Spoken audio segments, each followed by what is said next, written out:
Okay, you've stepped up and built a 427 LSX, you know, with all the good stuff. Forged internals, big camshaft, CNC heads. The question is, what do you do for an intake? In this video, we ran 3 different induction systems on a 427 LSX stroker. Now our test motor started out with an LSX block from GM, Gander Chevrolet, thanks guys. We combined that with a 4-inch stroker crank with the 4125 bore and forged internals, including flat top pistons.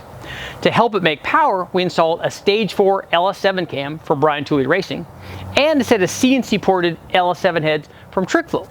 As you can see, this buildup was fairly serious, so we needed an induction system.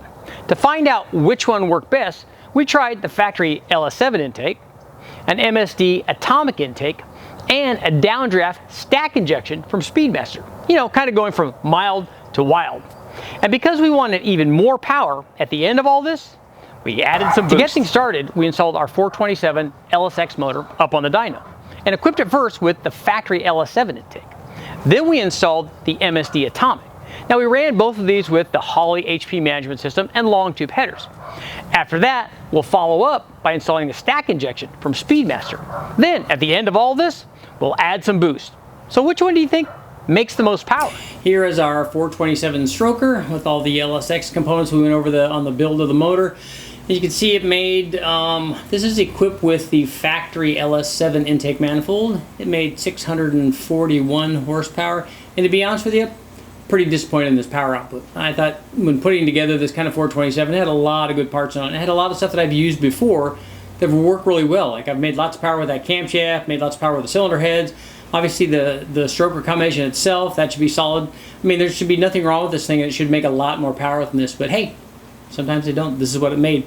We went through everything that we could on the tuning. We did our airfill sweeps from 13.5 all the way down to 11.5. We did timing sweeps all the way from 20 degrees to 32 or 3 degrees, and this is what it wanted to do.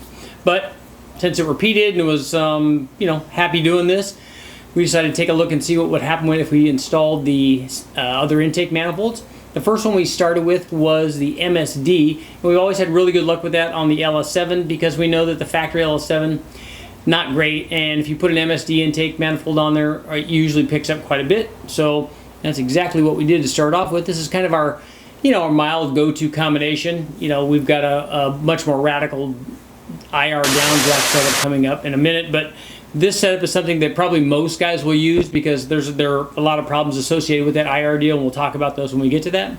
But on the MSD, obviously it was set up with a 105 millimeter throttle body. So here's the Atomic intake. Obviously that works really well. Picked up power gains everywhere, didn't really lose anything.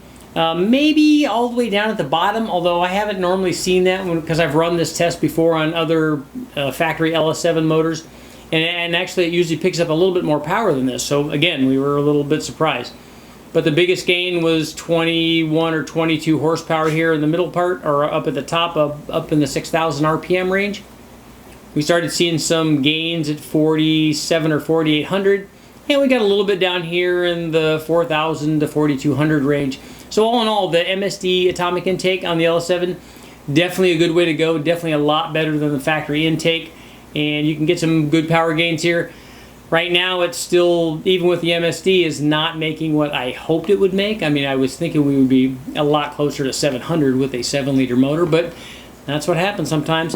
This one worked well. Let's find out what happened when we installed that downdraft system from Speedmaster.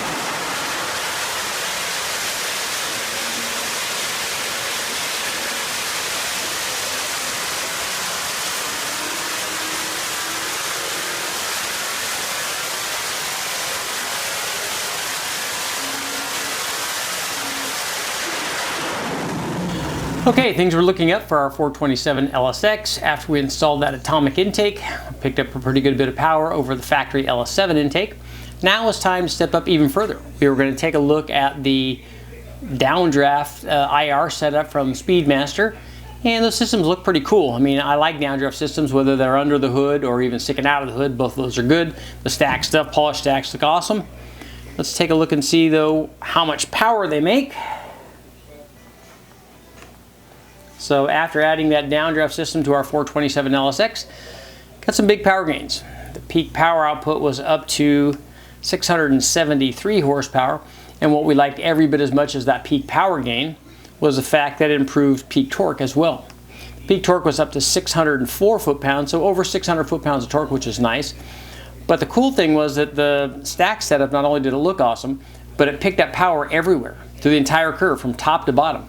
And that's nice because sometimes these IR setups, if they're short, they'll pick up power at the top, but they'll trade off power down low, which is kind of typical of a short runner intake. Or some of the cross rams I've seen that have real long runners pick up power down low because they have long runners, but lose power at the top. This one, right in the middle, right in the sweet spot, picked up power everywhere, which is awesome. So they look good, they make power. There are some trade-offs associated with an IR setup, and we're going to go over that in the conclusion because, you know, there's never any free lunch. This is a perfect example of that. We'll go over that in the conclusion, but for now, we're making pretty good power, 673 horsepower, but we want a little more. So the best way to get that, add some boost. Okay, so we were left with a decision here. We made a couple of changes to the induction system. We went from the stock LS7 intake manifold, and then we put the Atomic on. Then we put the fancy Speed IR individual runner downdraft setup on. But the thing was still not making quite enough power, but there's a way to cure all of that. All you have to do is add boost. Boost cures everything. So that's exactly what we did. This thing wasn't really making the power that I thought it should. I mean, it was 427 inches. It was a 7-liter motor. It had really good heads on it. It had, you know, CNC ported trick flow heads on it. It had a good intake on it, whether it was the MSD or the IR deal. And for this final configuration, obviously I had to take the IR off of it, although it would be cool to build a box and run a blow-through setup through the IR setup. That would be kind of cool. Maybe I'll have to do that sometime. But we put the Atomic intake back on there and then installed a, you know, to cure this problem for needing more power, we put a Procharger F1A-94 supercharger on there. That supercharger always does well and has more than enough flow capacity to feed even this 427-inch motor. So here's what happened when we installed our Procharger. Hey, look at that, now it's making power. that's the kind of big jump that we love. Now this F1A was configured with an air-to-water intercooler that Procharger also supplied. It was an air-to-water deal that we ran dyno water through. And so that worked really well. Obviously this was run on race gas, and we had large enough injectors for this, and the Holley HP management system, all that stuff was in place so that we could make a ton of power. And equipped with the Procharger, we made over 1,100 horsepower, 1,150 horsepower, and 941 foot-pounds of torque. So obviously the power was up dramatically. I think with the speed setup, it was, you know, 672 or 3 horsepower, and we were up at 1150. So that's a big jump. So there's an easy way to cure the I'm not making enough power blues for any LS, even when it's on a, you know, this was an expensive proposal here, this 427 LSX block, and all of the attending combination, all of the other parts obviously would be really expensive to duplicate. And to get to make power, we put a Procharger on it, and it obviously did. Everything worked out.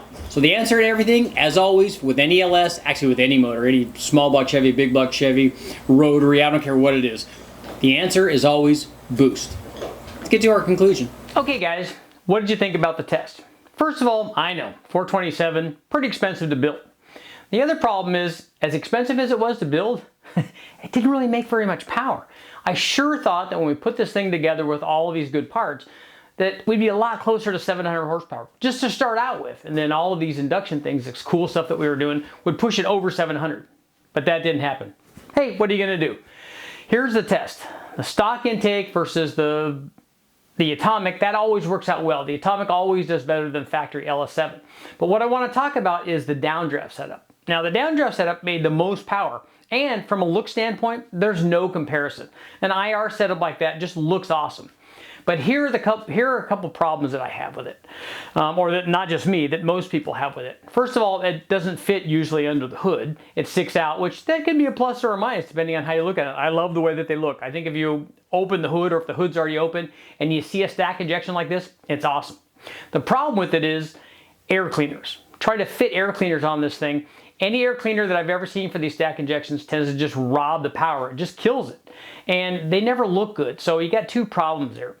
The other thing with individual runners, stuff like this kind of stack injection, tuning becomes an issue. Like wide open throttle, no problem. They all go to wide open throttle. The tuning is easy. You're at basically zero vacuum, 100 kPa, and everything works out great.